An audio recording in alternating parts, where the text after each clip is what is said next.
Hi, everybody. I am Mark Hilliard. I'm a master here on the Arcanum. And this evening we have the pleasure of doing Sherry's C12, her final critique. Sherry, I'm going to tell you that the thought of losing you just breaks my heart, okay? Aww. It does. It's really hard when you guys leave. Well, I'm not going far. I know, but especially you. You have done an awful lot here on the Arcanum. I have seen just fabulous improvements in your work, in your thinking, and your entire process, from capture to post-processing to final image. I just read your little short essay on the what you've learned. If you would you mind reading that for everybody? Oh, I have to go find it. Oh, here, I'll share it. You don't have to go find it. Mm. Okay, hold on a second here. I'll just No, share I mean, I can find it. No problem. Do this. I have two screens, so I can put it on the other screen. Right there it is. Oh, yeah, like I have glasses on, I can see that. Okay. Okay. My post was, I wanted to improve. I wanted to learn how to create art. My photography was not at the level I desired. I learned that an image has a beginning, a middle, and an end. It starts with planning the shot, composition, dynamic range, looking through the viewfinder to see what should and should not be in the image. These are just a few things that needed to be considered before and at the moments prior to pushing the shutter button. A vital part of this experience for me has been the cohort critique. It allowed me to find out what others see in a given image. My cohort's images have also been an inspiration, pushing me to step out of my comfort zone. I'm starting, to find my vision, my personal photographic signature. Mark, you have No, you don't have to read about me. You have been great. You don't have to read about You're me. gently guiding and pushing me along this journey. I am grateful to you, Mark, and all my cohorts for this path I have traveled down. I will continually push myself to be better. Thank you all. Okay, that was a very good write-up. Bravo. You didn't have to lay it on about me like that. I'm just glad. I didn't lay it on you. I told the truth. But I am glad that you have learned the basics of pro-level photography. You have nailed it. You really, really have. As long as you go through life and shooting with those checklists in your mind, you will never generate a bad image. Well, I won't say that, but I'll hopefully generate more better than bad. Yeah, no, I trust me. You've come such a long way. Okay, well, the first part of this is we're just going to go through your 5 images. It's not a critique, it's a sharing and with laying of positive feedback, okay? All right. Tell us about this one, please. This is the Bethlehem Steel Mill, and when I first got there, I was overwhelmed, in awe of this massive structure, steampunk. And what I thought was, how do I capture this thing? It was bigger.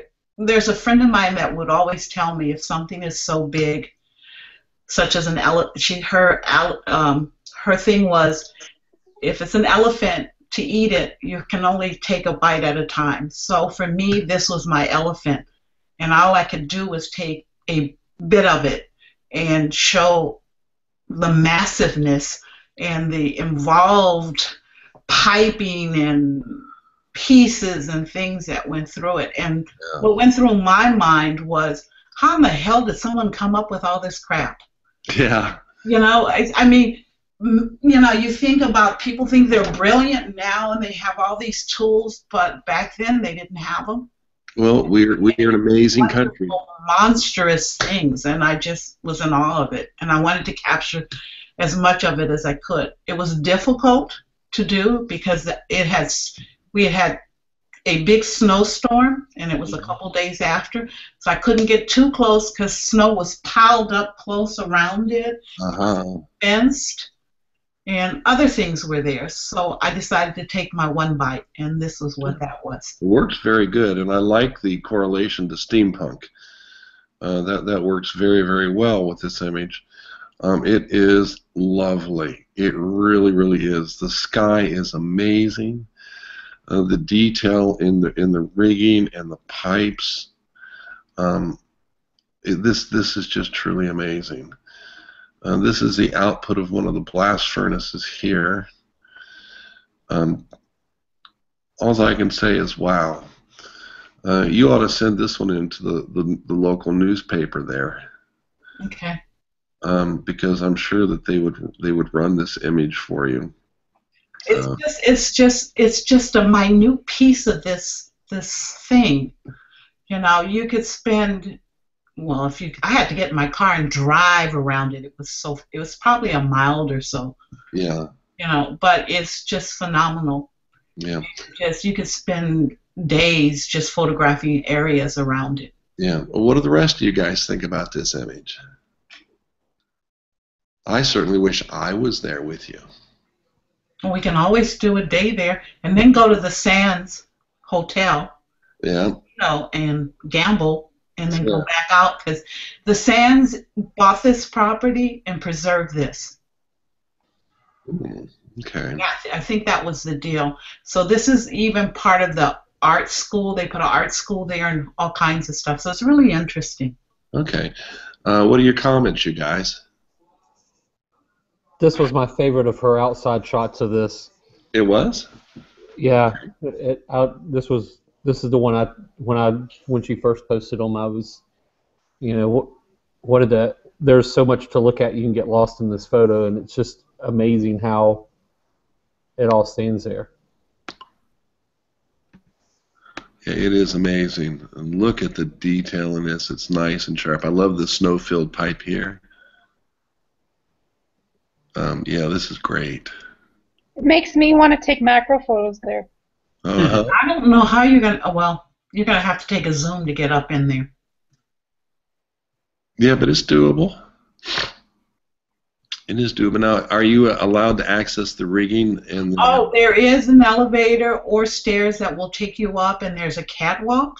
Oh, cool. That you can actually walk across. Do they charge you to explore? No. Problem is, I couldn't do it that day because they closed it due to the snow. Yeah. It could be slippery and this, that, and the other.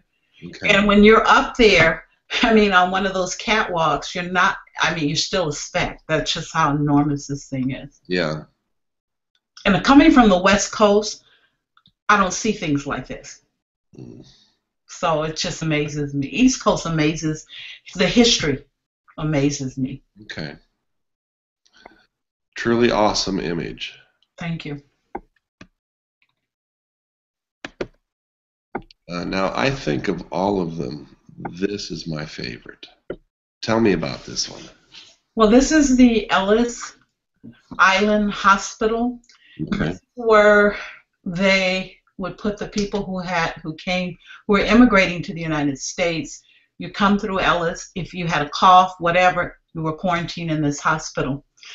And the joke was, when my pre-critique, was that this is a crematory, but it's not. It's where they put the mattresses, and they clean them. And as the people leave, this is what that was about. And this is all I could see of it. And I just like the way the light hit on it.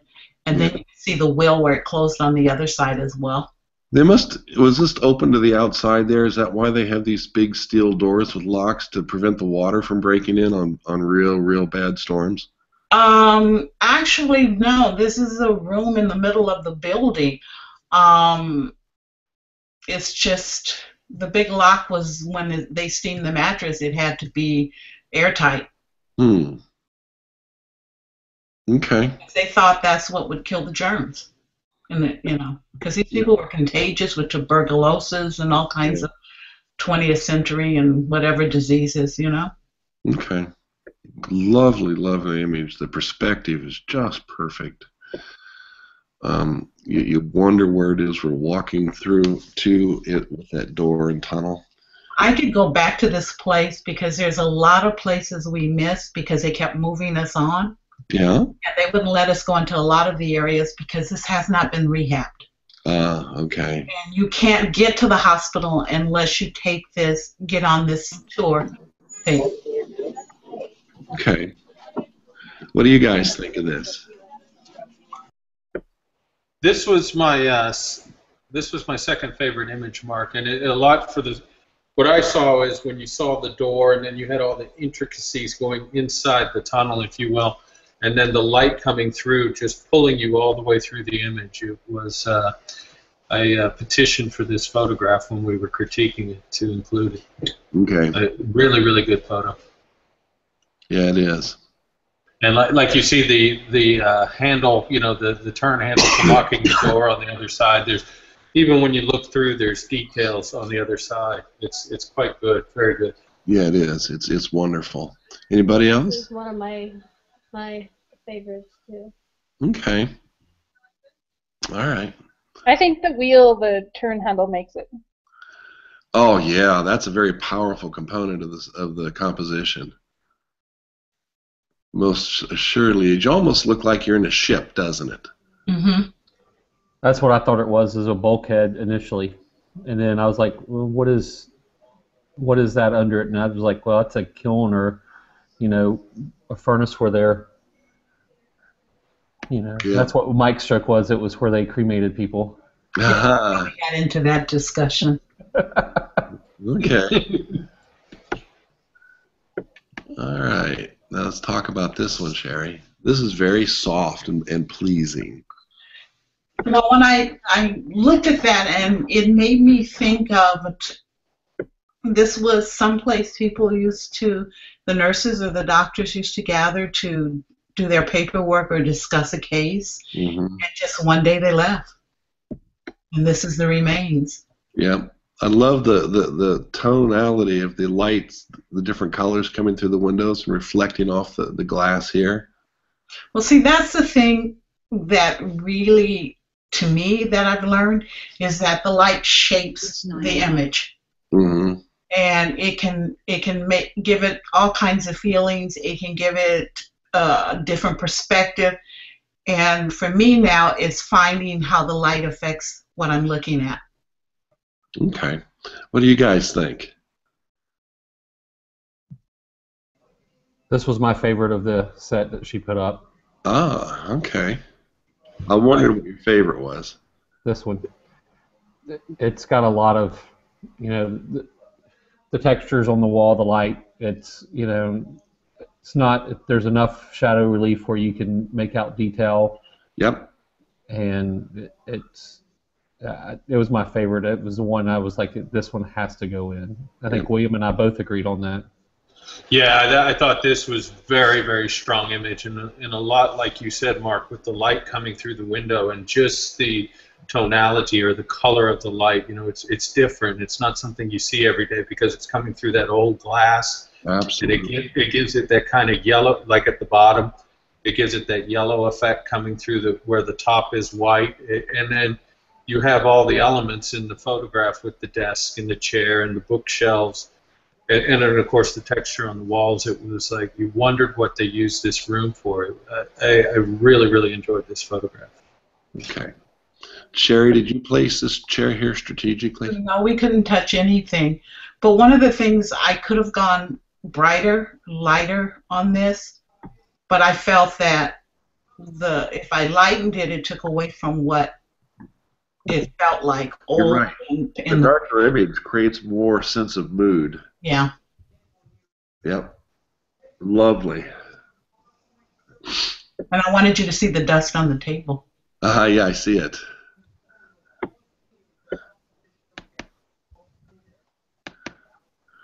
Okay. Something a little bit more modern. Yes. But it goes with the theme of the last two you saw, because it's on the Jersey side of the Hudson, but you can actually, there's a bridge, you can actually walk right across from the park here. into Ellis Island. We can't do it. The employees can.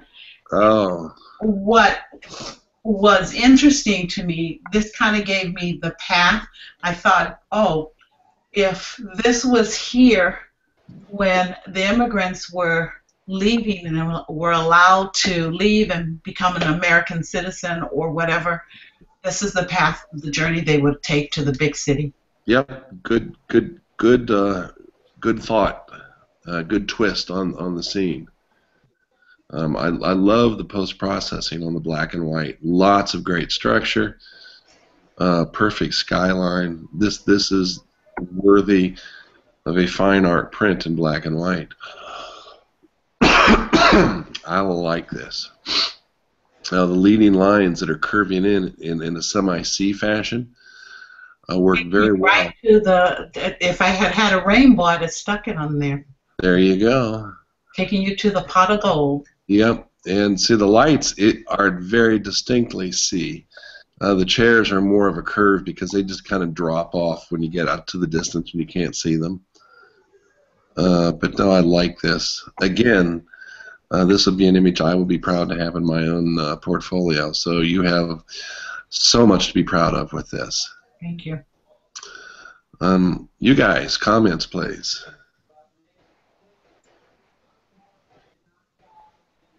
I think we all like this one too. This was one of the last ones we put in, right, Sherry? Mm-hmm. Yeah. This was actually, it was one of the last ones you saw. One of the first ones we stuck in, because I think Linda liked it. Yeah. The one I really wanted lost, but I like this one. Which one did you really? Oh, the windows. The brick. Yeah. I'll post it. No, lovely. Absolutely lovely. What stuck out to me, Mark, when I first looked at this photo is, of course, the detail in the brick leading up, and then, as you noted, the curve of the. I noticed the light post immediately, and then the light on the lamp post as it wrapped around. I thought that was quite nice. Yeah, I enjoyed this photo. It wasn't my favorite, but it was definitely well worth inclusion. There's no doubt about it. I like the fact that she didn't cut off anything in terms of the lamps or the chairs in this image. Yeah, and then they've got that like stair step effect as they go down around the curve. You know, like you're at that higher, and then it's dropping down, so you can see the elevation as it's going down to the city. Yeah. Yeah. No, it was technically it's a marvelous photo. I just I liked a couple of the others better, but this was, like I said, well worth inclusion. Yeah. All right, last one. Well, the last one represents my learning experience. It represents dynamic range. Okay. And I was at the Hoboken train terminal, which is the PATH terminal. The train, you can take the train from here. The PATH is the subway system from New Jersey to Lower Manhattan, or you can take a ferry from here. Oh, so this is ferry. Get on the ferry, but the ferries weren't working that day, so technically it was closed. So when you walk in there, it's really dark. Ah. So to take this meant that what you saw across the Hudson, which was New York City, was completely blown. Yeah. So with the learning of the dynamic range, I said, okay, here's what I'm going to take to capture that part. Then here's what I'm going to take. And then learn the processing that I've learned, the layering and everything, putting it in there and bringing the two photos together to create that look. So this was my learning photo, what I've learned. Okay. All right. And well done, too. I love this advantage of going off to infinity here. This works very well. Being framed by the roof, yet the roof is kind of transparent, so we let in light through, and that adds an awful lot. The lights are on here. What are these big wheel-like structures here? Well, I guess they put something on to pull the ferries on sideways. Oh, okay. So So this it brings, is a big. I think they use it to bring when you hook onto the ferries to bring it closer in. Okay, so these are pony engines to winch the boats into the side. Are they big ones? That's fine. Yeah. Well, these ferries aren't little, Yeah. and they're old. Yeah. What I like are these footprints going across there. Those are just amazing. Are those your footprints? Nah, I wasn't supposed to be there, so I just sort of went, let's do what we have to do before the police, because this is one of the places where you've got a lot of security and a lot of police, because this is a port authority. Yeah. They're always on alert, so it's like you can't even take pictures inside the station, which is actually a really beautiful station. Well, But I do. I love the square crop too. That works very well with this. And this whole thing moves, Yeah. so it's constantly moving. Okay. Love it, love it. Your thoughts, you guys? I agree with you, Mark. My favorite was the footprints. Okay, yeah, those footprints are just phenomenal. There's a story there that I'm just dying to know. You know what I mean? Yeah. Well, some of this got destroyed in Sandy as well. Mm-hmm. So this was one of the first ones put back together. This particular station. Okay. Those footprints make you almost wonder what you're leaving behind. Last look, you turned around and last look at whatever's behind you, and yeah, that's it. And it really adds a layer of story to the image that's very powerful. So, well done. Anybody else? Thank you. All right. Well, Sherry, do you have any images that you would like to share with us? Other images? No. Sure. Well, I'll share. Let me see if I can find them. It's let's see if I can find that one. My dear friend wants. Let's see if I can. If you're talking to me, Sherry, it's on the website. Okay. It's here. No, it's here. Then I'm going to have to pull up Lightroom. Give me a second. Lightroom, where are you? Oh, come on. What happened?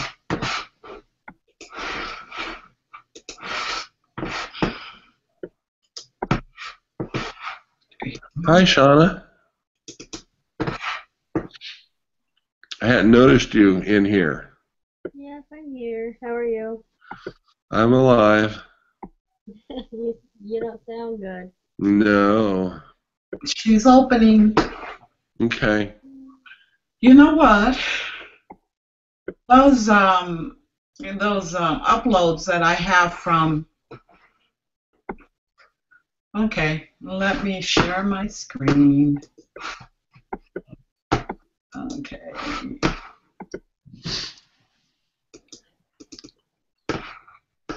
Is it there yet?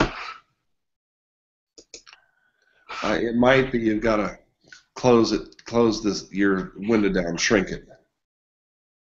Shrink it or close it? Minimize it. Don't close it, shrink it. Okay. There you go. And I'll put it over on the other screen. So you saw that one. This was the one. Can you see it? Yes. This was the one that Linda liked. Yeah, I like the other ones, but this one's my favorite. I like this one. What are those? Are there boxes?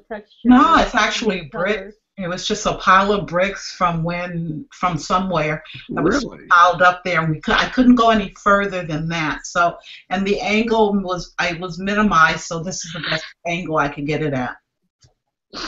Absolutely wonderful. Yep. Yeah, this one's at the top of the list too. And then this is one of my favorites that they didn't want me to add. Huh. Now, What is this piece of wood here? This is a bathroom. These are the lights. The light came in and just lit up the sink.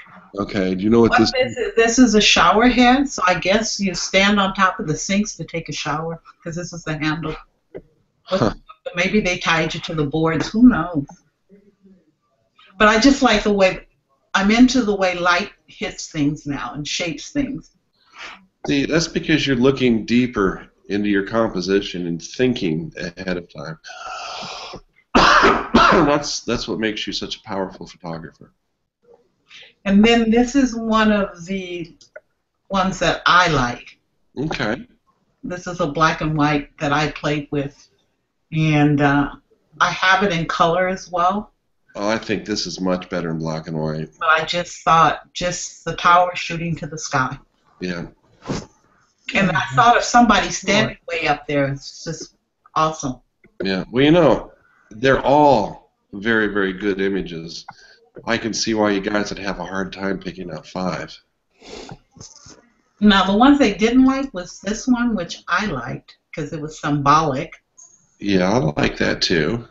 It's symbolic because when I went to Hoboken, it was Sunday, and the trains that normally run Sundays, the schedule is different, so I have to go a different way. So I'm standing here by myself looking around in this dark area, and I look way down there thinking, I wonder where this train will take me if I get on it. Take me to Hoboken or somewhere else. I'm not sure. Yeah. So that was kind of what that was about for me. Well, no, I like this one. I like this one very much. It also tells a story. The track's going off to infinity. Good lighting coming in from the side. Kind of a dim overhead lights that still give you enough lighting to see something. And the perfect placement in the composition of the lights on the other side of the track going down that platform as well. And then this is the opposite direction. But I knew where I was going there. That was taking me to the city. I think I like the other one better, but this one's good too. Well, what I like about the interior a little bit better because of you can see the shininess of some of the metal doors and things. But overall, this is my favorite of the two. Okay. So that's kind of what I had in my group. Well, they're all very powerful images. What camera did you shoot these on, dear?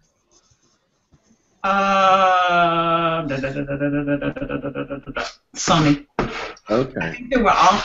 I think they were all on Sony, and I was experimenting with lenses. Okay. Hey, Mark? Yeah. In fairness to me and the other participants in the critique, I don't ever recall anyone saying they didn't like any of her photos. We just preferred others more. Yeah, wait, you... Oh, excuse me. Those weren't your favorites. No, I said no. I like the other ones better. Yeah, that's fine. Everybody has likes. Okay. You know? I was experimenting, like the ones at Ellis. I decided to use the 85mm only lens for those. I use the 2470, 2870, or is it 3570 Leica for, no, it was a 7250. Okay. For the Bethlehem, and then for 24105 for the ones in the train station. Okay. What other ones did I have? Oh, I think I used the 2470 on the path, the Leica 28, 30, 35 something, whatever it's called, because all these lenses start to confuse me after a while. You got one that's a 2470, you got one that's a 3575, you know, and I'm like, whatever. But I was playing around with the different lenses on the Sony. And what do you think about the focus peaking on that Sony? Isn't well, you know, for people who wear glasses and don't always have their glasses, it's a wonderful thing. When I was doing those hummingbirds, I was manual focusing with that Tamron 150 to 600. and I wasn't zooming in. I was just turning on focus peaking, and I could adjust that lens to just peek on the head of that bird. It is the most amazing manual focus camera I have ever seen. Well, I think, you know, for that purpose alone, it's worth the purchase. Yeah, it is. You know, because some of the others, you know, get a little difficult, and this one you definitely know if you're on it or not. Yep. I shot. It's so funny. I've been practicing with it, right? I wanted to learn how to use it. So one day I was getting ready to make myself salad. So I took the lettuce, threw it on my cutting board, put a couple pieces of. I took a carrot and just kind of took a peeler and put a couple pieces. Yeah. And used the 85, and the colors was so rich and not oversaturated. Yeah, well, see, the Leica glass is very, very, That was the 85 was the Canon, and Okay. I just thought that was really a cool.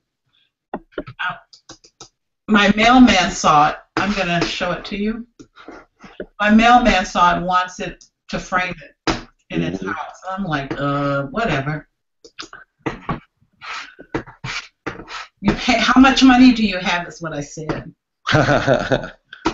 Okay, so I minimize that. But just, you know, talking, can you see it? Yes. So this colors just popped out on that. Yeah, they And I used did. the focus peaking with that. It's just a handful of lettuce I threw on a cutting board. Yep. And I thought that was phenomenal. I've I seen could it. see. Sometimes it's hard to see with some of the other, so the viewfinders or some of the others. Yes. Yeah, I have to say that I am really impressed with the A7R. As much as your Leica? Yeah, I'm getting much better output. Yeah. There's no way in the world I could have shot those hummingbirds. Elon, Yes, I'm here. did you hear what he said? Yeah, I'm a proud father of the A7R2 cohort. Yeah, don't let it go to your head or I'll have to smack you. Oh, but wait a minute, he said better than his Leica. Yeah, there's Well- just so much more that I can do with it now. That boat picture that I posted on the cohort page with the point raised that was sunken and up in the sand. Yeah, the burnt. I could have done just as well with the Leica on that. Yeah. But for reaching out and touching, there's just no way. So what do you think, James?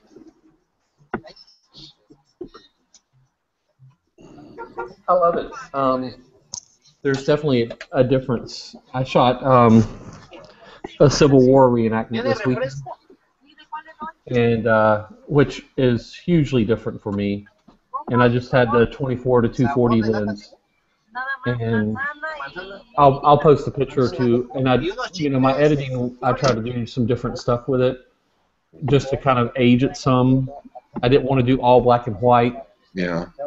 But I wanted to give it some character to it, that make it look a little bit older and stuff. Have you thought about the wet plate?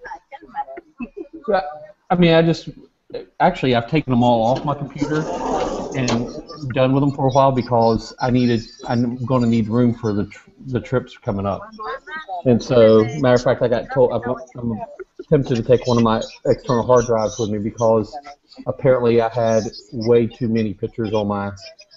I had like 6 or 7 outings of pictures on my hard drive on my computer, and I went to do something and couldn't. That's something my only complaint about the Sony is it's a space hog. Oh, it is. And you know what? The upload time from the camera memory card That's my complaint. to the computer takes forever. I do it I on have to do it and walk away and go do something and come back in an hour. Yeah. 300, almost 400 pictures I took at the Civil War reenactment, and it took 32 minutes. Yeah, that sounds about right. I did 400 one day of hummingbirds. Yeah, It took about 30 minutes. yeah, it's just a space hog. That's my biggest complaint about it. The rest of it is, it's really it's more forgiving to overexpose the shots, so you can get some of the details in the shadows. Like I was purposely trying to get some of the, we're standing there in a field and we're in the open, and some of the guys are coming from, 100 yards across the field through the trees, and I was wanting to get some of the details and overexpose it some and then in post wheel it back down and still make it look good. So are you liking it for movement when things are moving? That seems to be what I read is the biggest complaint. Mark, what'd you think of that Castnet shot I posted? Oh, that was great. So that was shot at like 4,000 ISO. What the light is in there, that picture is afterglow. The sun had been below the horizon for several minutes. Well, James, in all honesty, I was shooting at 64,000 or 128,000 ISO for those hummingbirds, so that I could keep my shutter speed up to 2,000 or faster. Yeah, and that's what's impressed me more is the way the noise is handled. As far as when William and I in that chat that one day, he was talking about some of the noise and stuff, and how I posted some of the birds. And my Nikon, I shot some baby gators at 3,200, and it's noisy. Yeah, even running it through and playing with it and trying to keep, it's noisy, but the Sony is, and I hope to never, unless I'm shooting stars or something, shoot 5,000 ISO. I understand why you're doing it, because that TAM is a dark lens. That's my only complaint about it. But that's what you're going to get with any 600 lens. Yeah, but it worked. Yeah. Oh yeah. On my Nikon, I've gotten what I think are some pretty good pictures out of it. And if you look at those images and zoom in on them, you won't find any noise. Right. Yeah, and plenty of detail. Yeah, that's due to the sensor, because they moved all the wiring to the back of the sensor. It's not running right up to the pixel, so you're not getting the heat from the wire right on the, next to the photo site. And then it also allows them to make a bigger pixel, so they get more light and less noise. All right, well, let me stop this broadcast real quick.